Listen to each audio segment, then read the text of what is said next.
안녕하세요. 오늘은 창세기 40장, 요셉의 감옥 이야기를 좀 깊이 들여다볼까 합니다. 저희가 참고한 자료는 권혁철 목사님의 글, 요셉의 감옥, 단연과 섭리인데요. 단순히 성경 이야기를 요약하는 걸 넘어서서 그 시련의 시간이 요셉을 어떻게 만들어갔는지, 또 그 안에 숨겨진 하나님의 더 큰 계획, 뭐랄까 그 섭리를 좀 파헤쳐보려고 합니다. 네, 그렇죠. 겉으로 보기에는 정말 절망적인 상황인데 이 자료는 그 안에서 요셉이 어떻게 변화하고 성장했는지 그리고 그 과정에 담긴 놀라운 하나님의 계획, 이 섭리라는 관점에서 흥미로운 시각을 보여주거든요. 네, 맞습니다. 자, 그럼 바로 본론으로 들어가 볼까요? 우선 요셉이 감옥에 가게 된 그 배경부터 좀 짚어보죠. 보디발 아내의 유혹을 뿌리쳤는데도 결국 억울하게 누명을 쓰고 갇히잖아요. 네. 누구에게나 이건 완전한 실패고 수치고 절망적인 상황으로 보이죠. 그렇죠. 그런데 자료는 바로 여기서부터 좀 다른 시각을 제시합니다.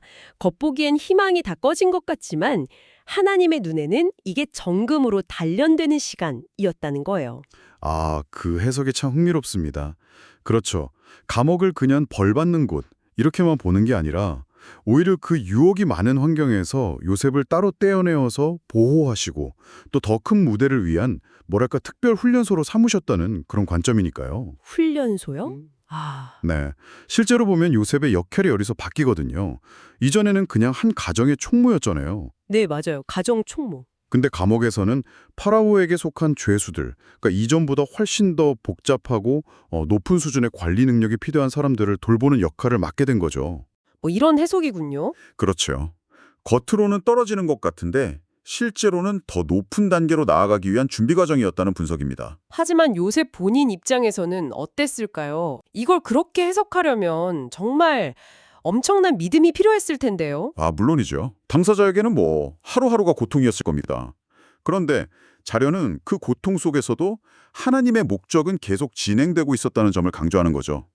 중요한 건 요셉이 처한 환경 자체는 최악이었지만 그 안에서 맡겨진 책임은 오히려 이전보다 더 무게감이 있었다는 점이에요. 아하. 그리고 이게 나중에 애굽 전체를 다스릴 총리로서의 역량을 키우는 밑거름이 되었다는 그런 분석인 것 같아요. 떨어지는 듯 보이지만 올라가는 길목이었다. 이 표현이 딱 그걸 보여주는 거죠. 네, 그 숨겨진 상승이라는 표현 참 인상 깊습니다. 자, 그리고 감옥 안에서 요셉이 아주 중요한 두 사람을 만나게 되죠. 네, 바로 왕의 술 맡은 관원장하고 떡 굽는 관원장. 당시 최고 권력자의 정말 최측근들이었잖아요. 맞습니다. 그런데 강간 미수범이라는 누명을 쓴 죄수 요셉과는 신분 차이가 어마어마했을 텐데 그들을 섬기게 돼요. 자료는 이 만남 자체가 이미 하나님의 정교한 섭리였다고 말하거든요.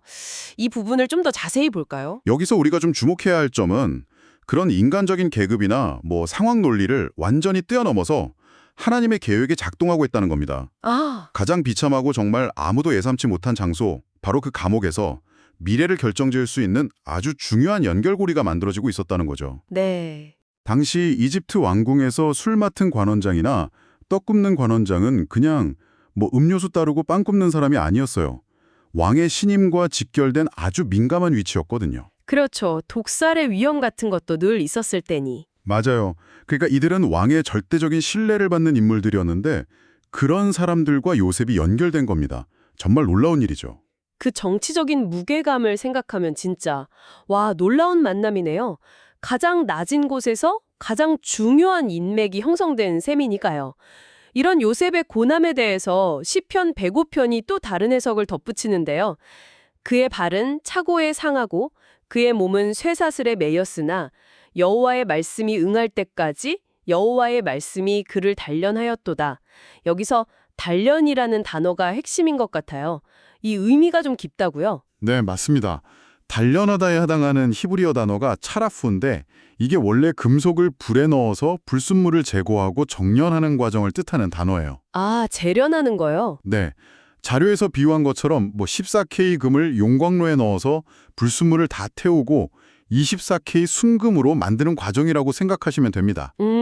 그러니까 하나님이 요셉에게 주셨던 그 꿈, 그 약속의 말씀이 이루어지기에 합당한 사람으로 만들기 위해서 그 인격과 믿음을 갖추도록 고통이라는 풀무불 속에서 그를 재련하고 계셨다. 이런 해석인 거죠. 아, 중요한 건 실현 자체가 목적이 아니라 그 실현을 통해서 요셉의 내면, 그러니까 인격과 믿음이 더 순수하게 정제되는 과정이었다는 점입니다. 단순한 고통이 아니라 목적이 있는 정년 과정이었다는 말씀이시군요.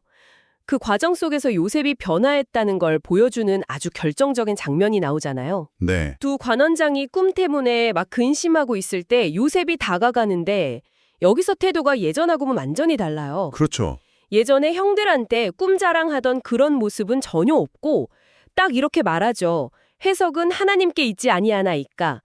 이 한마디에 요셉의 변화가 다 담겨 있다고 자료는 분석하는데 여기가 정말 흥미로운 지점 같아요. 맞습니다. 이 말이 세상적인 문제 해결 방식하고 신앙적인 방식의 아주 근본적인 차이를 보여주는 것 같아요. 어떤 차이일까요? 세상은 보통 문제가 생기면 능력 있는 사람을 찾거나 아니면 아예 해결책이 없다고 절망하기 쉽잖아요. 네, 그렇죠. 그런데 요셉은 문제의 해답이 자기한테 있는 게 아니라 하나님께 있다고 명확하게 선언하는 거죠. 자신의 꿈 해석 능력을 내세우는 게 아니라 자기는 그냥 하나님의 뜻을 전달하는 통로일 뿐이다. 이걸 분명히 한 겁니다. 아, 그 오랜 시련이 그의 시선을 자기 자신에게서 하나님께로 완전히 돌려놓았다는 증거라고 볼 수 있는 거죠. 자신의 재능마저도 하나님의 주권 아래 있음을 인정하는 그 겸손함이 정말 놀랍네요. 네. 이제 요셉이 두 사람의 꿈을 해석하는데 결과는 완전히 다르게 나오죠. 네. 술 맡은 관원장에게는 복직, 떡 굽는 관원장에게는 처형 이렇게 예언을 하는데 그런데 두 예언 모두 머리를 들게 하신다는 똑같은 표현을 쓴단 말이죠. 이 표현에도 뭔가 특별한 의미가 있다고요? 네, 그렇습니다. 이 머리를 들게 하신다는 표현이 그냥 물리적으로 고개를 든다는 의미만 있는 게 아니에요. 아, 그런가요? 네. 성경에서 이 표현은 종종 하나님께서 특정 인물의 운명에 개입하셔서 그를 회복시키시거나 이건 긍정적인 의미죠. 혹은 반대로 그의 죄에 따라 심판하시는 이건 부정적인 의미고요. 그런 행위를 나타내는 일종의 관용구로 쓰입니다. 아하, 관용구군요. 그래서 요셉이 이 표현을 썼다는 것은 술 맡은 관원장의 회복이든 떡 굽는 관원장의 심판이든 그 모든 결과의 주관자가 궁극적으로 하나님이시라는 것을 아주 깊이 인식하고 있었다는 걸 보여주는 거죠. 그러니까 복이든 벌이든 모든 결과는 결국 하나님의 주권적인 판단에 달려있다. 이런 믿음의 고백 같은 거였군요. 정확합니다. 요셉은 여기서 개인적인 호불호나 인간적인 판단을 넘어서서 하나님의 공의로운 판단을 그냥 그대로 전달하고 있는 모습인 거죠. 이야, 이건 우리에게도 참 중요한 질문을 던지는 것 같아요. 우리 삶에서 일어나는 성공이나 실패 앞에서 우리는 그 결과를 어떻게 받아들이고 또 그 배후에 계실지도 모르는 하나님의 손길을 얼마나 인식하고 있는가, 이런 점이죠. 네, 정말 생각해 볼 지점입니다. 자, 이제 이야기가 또 다른 국면으로 접어듭니다. 요셉이 복직될 술 맡은 관원장에게 자기를 좀 기억해서 바로에게 알려달라고 아주 간절히 부탁하잖아요. 네, 그렇죠. 어쩌면 감옥에서 나갈 수 있는 유일한 희망처럼 보였을 수도 있죠. 맞아요. 그런데 결과는 어땠나요? 그 술 맡은 관원장이 요셉을 까맣게 잊어버립니다. 네, 잊어버리죠. 그리고 무려 2년이라는 시간이 더 흘러가요. 인간적으로 보면 이거 정말 너무 참담한 상황 아닙니까? 희망 고문 끝에 찾아온 깊은 절망감, 또 다른 상처가 되었을 수도 있고요. 그렇죠. 인간적인 시각에서는 충분히 배신감과 절망을 느낄 만한 시간입니다. 2년이면. 그런데 자료는 이 망각의 2년마저도 하나님의 계획 안의 2년이었다고 해석을 하더라고요. 계획 안의 인연이요. 왜죠? 왜냐하면 만약에 그 관원장이 요셉을 바로 기억해서 풀어줬다고 생각해 보세요. 그럼 요셉은 아마 그냥 고향으로 돌아가서 평범하게 살았을 가능성이 크다는 거죠. 아, 그럴 수도 있겠네요. 하지만 하나님의 계획은 그를 애굽의 총리로 세우는 것이었잖아요. 그래서 하나님은 바로가 꿈을 꾸고 요셉을 필요로 하게 될 그 최적의 타이밍, 그리고 요셉 자신도 총리의 그 막중한 역할을 감당할 만큼 완전히 준비될 때까지 그 2년이라는 시간을 더 사용하셨다는 겁니다. 와, 그러니까 그 지연이랑 망각조차도 더 큰 계획을 위한 필수적인 시간이었다는 거군요. 네, 그런 해석인 거죠. 모든 것에는 하나님의 완벽한 타이밍이 있다는 것을 보여주는. 너무 답답하고 원망스러웠을 것 같은 그 기다림이 결국에는 하나님의 완벽한 타이밍을 위한 준비 기간이었다. 야, 이건 정말 관점을 확 뒤집는 해석인데요. 그렇죠. 어쩌면 우리 삶에서 겪는 이해할 수 없는 지연이나 때로는 잊혀지는 것 같은 그런 순간들 속에도 우리가 미처 알지 못하는 어떤 의미가 숨겨져 있을 수 있겠다. 이런 생각이 드네요. 바로 그 점입니다. 당장은 이해할 수 없고 고통스럽지만 그 시간들이 다 모여서 결국 하나님의 선하신 뜻을 이루는 데 사용될 수 있다는 그런 믿음이죠. 자료는 이 2년 동안 요셉의 내면이 더욱 깊어지고 단단해졌을 거라고 추정합니다. 인간적인 수단이나 방법에 대한 기대를 이제 완전히 내려놓고 오직 하나님만 바라보는 그런 시간이었을 수 있다는 거죠. 그렇군요. 자, 오늘 창세기 40장을 통해서 요셉의 감옥 생활을 쭉 깊이 들여다봤습니다. 정리하자면 이 이야기가 궁극적으로 우리에게 무엇을 말해주고 있을까요? 결국 고난과 시련이 단순한 실패나 끝이 아니라 하나님께서 주신 약속을 이룰 만한 사람으로 빚어가는 단련의 과정이라는 것. 그리고 그 모든 과정 속에는 우리가 다 헤아릴 수 없는 하나님의 시간표와 섭리가 작용하고 있다는 메시지인 것 같습니다. 네, 맞습니다.